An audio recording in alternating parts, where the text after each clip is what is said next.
crosses the line, and we believe that is enough for the American to win the 2021 Euro Formula Open Championship.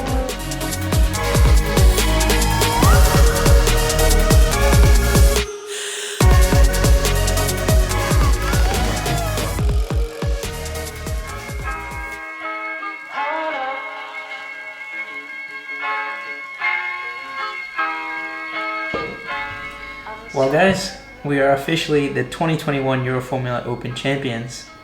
So last week, Euro Formula hosted an event in Madrid, Spain to celebrate this year's achievements.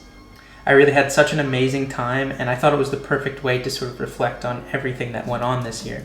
Now what I want to do this episode is a little bit different than the previous 7 episodes of the recap series. So we managed to clinch the championship in the final round in Barcelona. However, I think the races themselves were pretty boring, so I didn't want to put you guys through a very boring recap video. So instead, let's talk about the highs and lows of the season, the most dramatic moments that ultimately led to the final result that we see ourselves in right now.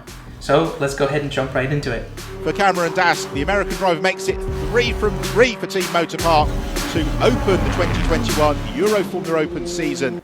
So if we're going to talk about pivotal moments, then we have to start at the first race weekend of the year in Portugal, Portugal. So I think I was pretty much the only guy who hadn't been to the circuit before we got there, but despite that, we somehow won all 3 races with an untouchable pace.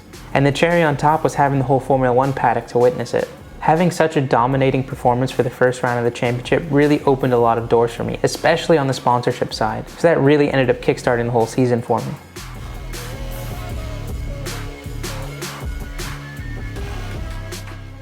So in the south of France for our second round of the championship, my competitors ended up kicking it up a few notches. As tight as he can in turn 11, jabs around, but he can't get it done. Crawford's then going to tuck in, and he does it. Second time in a row he's pulled this off. Foster nose crunching, and they spin contacts. Crawford's losing the lead. Cameron Dass is now ahead, but Crawford's going to dive down, reclaims the lead, going alongside of turn 12 into the apex. Through turn 13, Bashin's wheels slightly. Cameron Dass, our points leader, back ahead. We fought hard in all of the races, but the third race in particular, Jack, Louis, and I had this amazing fight all the way through, and that's on a track that's considered to be really difficult to overtake on because of aero wash.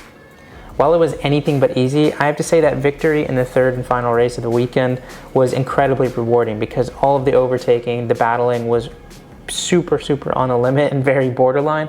So it was incredibly rewarding to, one, have survived it, but also to have won the race as well.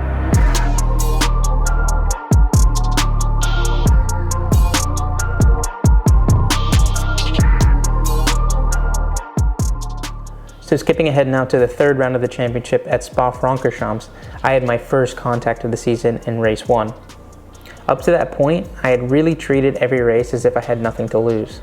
Now granted, that had given me 4 wins and 6 podiums in a total of 6 races, but that was certainly at the expense of some risky moves. That crash in Spa really brought me back down to earth, and it put me into this risk-adverse hedge fund mindset. I just said to myself, look, take the wins when you can get them, but mitigate risk when you can't.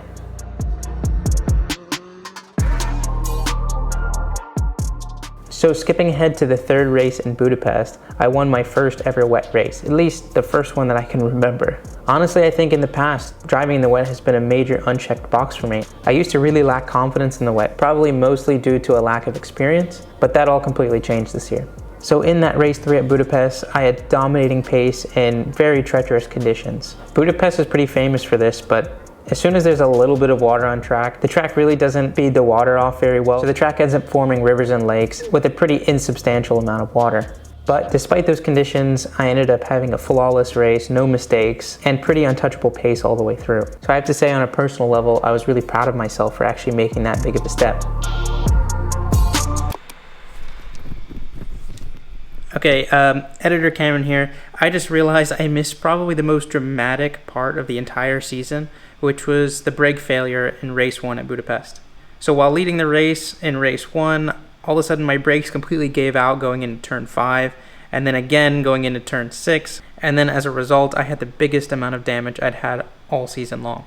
And that really put us on the back foot because then we had to start last for race 2, which put us in a difficult position for qualifying and for scoring points. But the victory in race 3 really made up for all the drama that we had dealt with up to that point. Alright, now back to the video and on to Imola.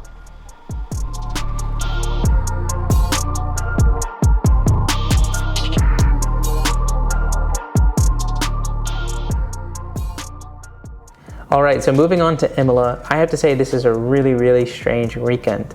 But somehow it ended up being one of the best of the entire year, even if at the time it really did not feel like that. Now if you remember that weekend, I finished 5th, 13th, and 3rd. And just by the skin of my teeth, so not particularly amazing results. Honestly, at the time, I was really pissed off because I knew there was something wrong with the car, but we couldn't prove or find exactly what was wrong with the car. We did full sweeps on the car setup to try and figure out what the problem was, but no matter what we tried, the car was handling like a semi-truck. It was only until after the weekend was over that the mechanics were able to identify a stress fracture in the chassis, and that made all the feeling that I was having in the car make perfect sense. Now looking back on it, it's honestly a miracle that I finished on the podium in that final race when the car was at its worst. And it was that exact finishing position I needed to hold the championship lead heading into the 2-month-long summer break.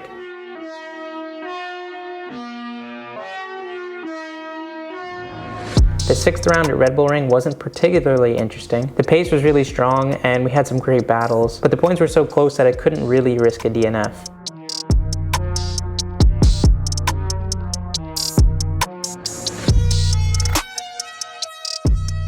Okay, so moving into Monza, the penultimate round of the championship, I had my first pole position of the season and a monster points haul. So we won the first race in the dry with a really long, hard-fought battle all the way through the race. So the final 2 races were very wet, especially the 3rd race, which we did end up winning.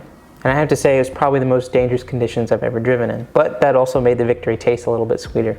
Now unfortunately for Louis, he had probably his worst race weekend of the year. So the points buffer between us increased to a pretty stable level, and it was looking pretty good for me heading into the finale in Barcelona.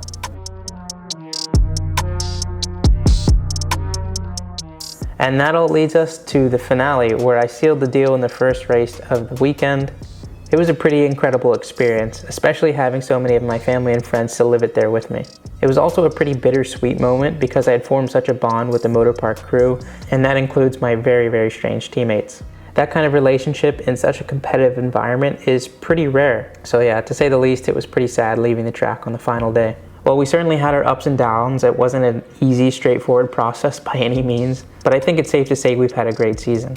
And I really did learn a lot. I really am so proud of how far I've come since the 14-year-old kid who went electric karting, not even knowing who Hamilton was or Schumacher or Alonso or any of these people, and to now be a 2-time open wheel champion is pretty surreal, I have to say. What might not be so obvious from the outside is just how difficult it is to get to this point. It quite literally took a village's worth of people to make this championship happen. So please, if you have the chance, support the brands that you're seeing on the screen right now, because honestly, without them, none of this would have been possible. Also, a huge thank you to my family for supporting me through this journey, and a big thank you to Andy, Timo, Nico, Gabriel, Ollie, and to the whole Motopark crew for all your relentless efforts this year. And with all that being said, we're on to the next. So if you or anyone you know is interested in sponsoring my 2022 campaign, feel free to message me on the contact form on my website, and I'll be seeing you guys on the next one.